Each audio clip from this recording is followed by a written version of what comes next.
Is there certain blood diseases that maybe in the past that you found or things like that that disqualified somebody from giving that blood? Certainly, we do tests for hepatitis, Right. HIV. We do it for West Nile virus, believe it or not. Exactly. So it's a whole battery of tests, and it's rare that you find people who are positive, but we do have that happen, and we have processes to notify those donors and help them. This is such a fabulous process, and you was getting ready to tell me something? Well, I was just going to say that whole process also is strictly confidential. It's just between that person at the blood center and the donor, so it's confidential. And we've also actually, that person's coming in to donate blood to save a life, but we've actually caught issues with donors and helped to save their life. Maybe they've come in, and I know of one situation in particular. A lady came in and she had a very high heart rate, and it'd been happening on and off for a while, and they did the little mini physical on her, and they told her, our crew members told her that well, you can't donate, but we feel like that you may need to go to the hospital and get checked out. Well, she did immediately, and it was a good thing because she was on the verge of a heart attack right then. Oh, so that's phenomenal. I mean, we find different things whenever they come in that And it's an ongoing process. You're there every day. What's your hours of operation? Well, we like to say we're trying to be as convenient as we can for donors. So at our blood drives, we're there when the donors are going to be there. But at our donor centers, our hours vary by day. Typically open Monday through Saturday. We have two donor centers in Lexington, one in Somerset and one in Pikeville, and they can check the hours on the website. There's a lot of things that I didn't realize. I'm being educated today too, as well as the people watching by the way of TV, listening by the way of radio. You're being educated right now from the educators. I love it. Blood center ladies. We really appreciate the opportunity to come out and do this, because that's what we do, and the more we tell people about our mission and what's involved, the better educated people are, and they're more likely to say yes when someone asks them to give blood. What if somebody, we was touching on this earlier, what if somebody is anemic? What if they have low blood pressure and things like that?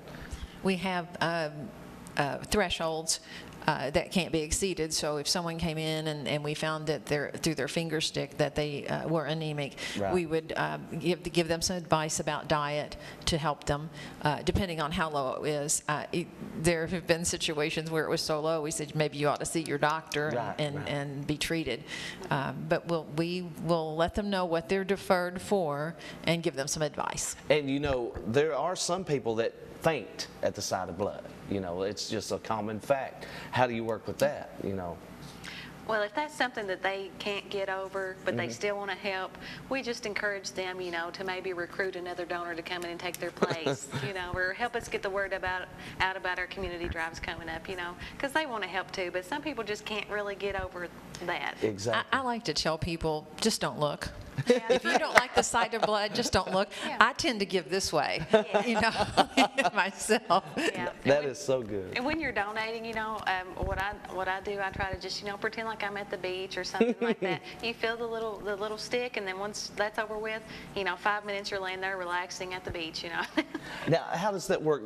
I've seen people, they sitting there and they're squeezing a ball or something like that. How does that work? Well, it just keeps their blood flowing, and we just like them to either squeeze it or roll it around in their hand a few times as they're donating. Well, that's so good, and you're helping different people every day, and we need to get behind them again. Once again, we want to give out the website, www.KentuckyBloodCenter.org, and you can go on there and you can keep updated where they're going to be next and what's happening next, and the big fundraisers and things like that. The big giveaway coming up. Yes, and let me just mention, we're on Facebook. And we Twitter, so we tweet, I guess I should say.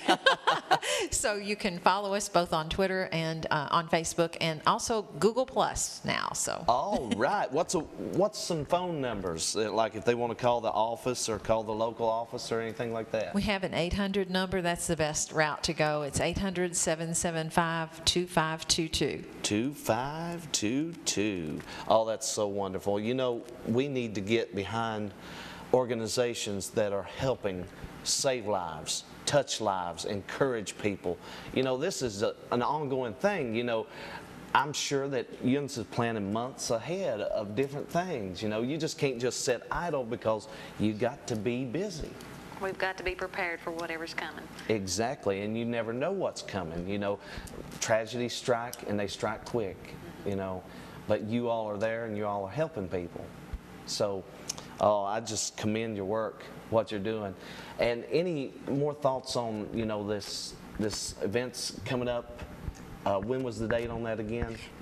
Starting December 19th and going through January 31st.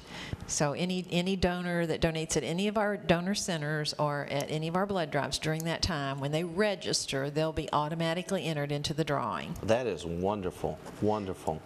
And we want to really encourage people, you know, think about this today, because you never know whose life is being saved or touched. You know, I know little children that's been in surgeries and they've needed that blood.